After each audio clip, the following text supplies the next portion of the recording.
Okay, so with that, guys, we did something I've never ever done before. We knocked off the dust cap.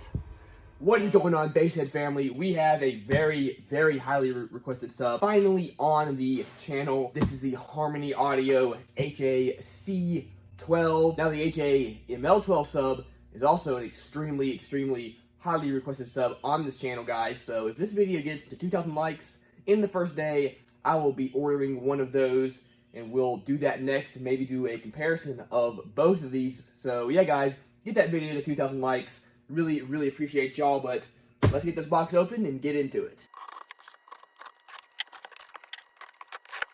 Okay, now first thing I notice, this is one of those brands that plasters the max power on the box, so that is a no-no for me. Just tired of seeing companies do that. That is like so early 2000s stuff to do. That is so like Planet Audio. Just cheap companies generally do that. Here is the user manual. Here's the warranty. It does have a 1-year warranty on it. You do need to save a receipt for that warranty to be good. And then here are the specs for all the different variations that they got. We have the 12s over here. You can see the RMS power changes, 1,000 watts on the 10s, 1,100 watts on the 12s, 1,400 watts on the 15. I don't really know why the RMS power really changes. Looks like they all have the same 2.5-inch copper voice coil, same 202-ounce motor, so not exactly sure, but look at the specs for the 12. I have the 12 dual 2-ohm, so 1,100 watts. Sensitivity is 88.6 dB. Frequency response is 42 hertz to 300 hertz. Mounting depth is 7 1/8 inches, so if you're putting this in a smaller space, that's always handy to know. Now it has the volume. This is really nice. It has the min and max volume for a sealed and a ported box. So for a sealed box, it wants somewhere between 1.17 cubic feet to 2.65 cubic feet. And then for a vented box, it wants somewhere between 2.47 to 3.89. That would be a massive box for a 12. My box is 2.5 cubic feet, so it will fit in those parameters. Of course, 202-ounce motor, 2.5-inch copper voice coil. It says the voice coil bobbin is black aluminum. X-Max is 16.5 millimeters, so pretty low X-Max. It is a 4-layer voice coil. So yeah, I actually really like this sheet, guys. This gives a bunch of really handy info. Most of the stuff does not give you this much info, so I really do like that. So that's good. And if you notice, they did not mention the max power on this sheet one time, whereas the box over there's got it right up there, so kind of interesting. Now, at the time of me buying this sub came in at under $200. I think it was like $179 or something like that. After tax, it was about $192. So if you're wondering what the price range is, that is what we got, guys. So let's take a look over at this thing. I will say, first impressions, it looks very appealing. Okay, starting at the top, we have kind of a mid-roll surround. Of course, the thing only has 16 millimeters of X-Max, so don't need much there, but it does have a really nice cone, guys. This thing is super stiff, has this weave over it, keeping it really stiff. Same for the dust cap. Overall, this thing looks really cool from the top. We also have a really nice gasket. 99% of companies use just this really cheap basic gasket, except for, you know, Def Bonds, of course, but pretty much everybody does, whereas this one is actually kind of tooled. It looks really cool, fits very nicely. Really like this gasket. Of course, we do have double stitching going on there. Then we have this really cool basket, guys. I have never seen a basket like this on any other sub. And in today's world, where so many brands are just using the same basic subs that it's easy to get from China, it's really nice to see something different going on here. There's our spider. We do have tons of glue holding it on there, so that's cool. We do actually have pretty nice leads. These things are pretty thick, guys. So that's cool. Okay, one thing I don't like, these terminals are tiny, absolutely tiny, guys. way too tiny for an 1100 watt RMS sub, in my opinion. I'll be hard pressed to fit 12 gauge wire in there, let alone fitting 2 strands of 12 gauge wire in there. If you were trying to, you know, jump a wire from here to the other coil, no way you'd fit 2 wires in there, guys. So that's a bummer. But we do have a nice cover over the motor. Looks very cool. And then we got a cool sticker down here. So they really put some attention to detail on this thing, making it stand out, even though it is made in China. So I really do like seeing that, guys. Overall, just as far as from what I can see of the build quality and just the overall attention to detail, this thing looks awesome. Enough of me talking, guys. Let's throw this fella in the car and get to testing.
So far, she is making it through, guys. There is a little bit of port noise with some of the lower notes. Could just be doesn't really like this box, or it could just be the sub doesn't handle the super lows that well.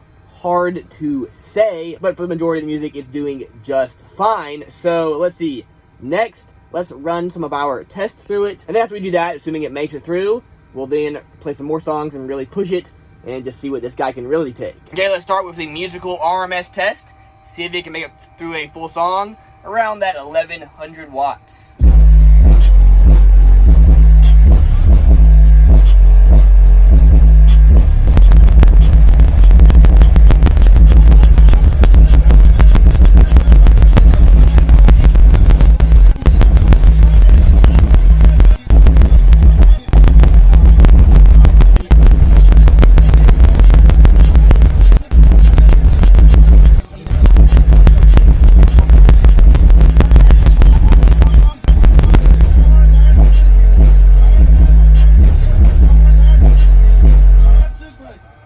Okay, pushing it pretty good there, guys. You gotta remember, I'm not running this just off a 1100 watt amp. I have it ran off of a 8000 watt amp, but of course I can adjust it, and with my meter, I can really see what power is actually going to it. If you're running this off of an 1100 watt amp, you're not gonna actually see anywhere near to the 1100 watts of clean power, just because you're gonna get a lot of impedance rise and stuff like that. So anyway, guys, it made it through no problem. So far so good. Let's see how loud we can get this guy. Okay, we're gonna do a sweep tone just to kind of see where this guy peaks at.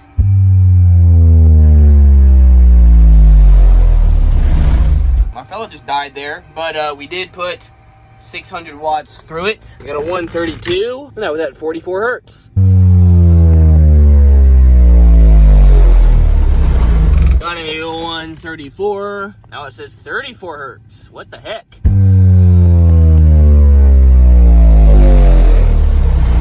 Maxed it out there. 137. 47 hertz. All right, we got the SMD AM1 back up and running. So let's try 45 hertz. That should be pretty close.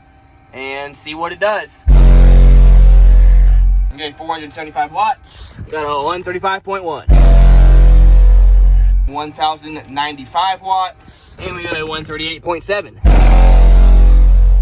Maxing out there at 1561 watts. But we did break into the 140s. Turn it up one more time. This might do it in. Who knows? Ooh, that was not good. Maxed out super bad though. 3,700 watts, guys, and a 138.5. Okay, so with that, guys, we did something I've never ever done before. We knocked off the dust cap, so definitely not glued on there as well as it could have been. Again, I've never ever seen that happen. So guys, if you're gonna put 3,700 watts through this sub, expect that dust cap to go flying off. Okay, so we got a 140. Can't really do any more testing as far as that goes, because without the dust cap properly attached, it's not going to work properly. So still 140, not terrible.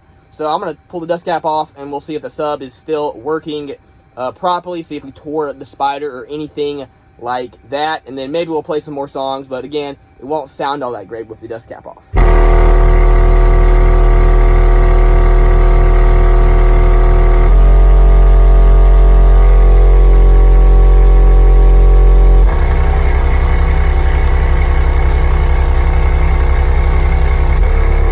Okay, so the sub still works at least, so it didn't really damage anything too important. We can glue the dust cap back on, no problem, but yeah, guys, kind of crazy. I've never had that happen.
So played it pretty good there. It sounds fine, of course, minus obviously there being no dust cap, so you get some noise from that. But spider didn't tear, nothing important tore. Kind of cool seeing in there, guys. But anyway, glad we didn't damage anything too important. Well, guys, I've torn spiders.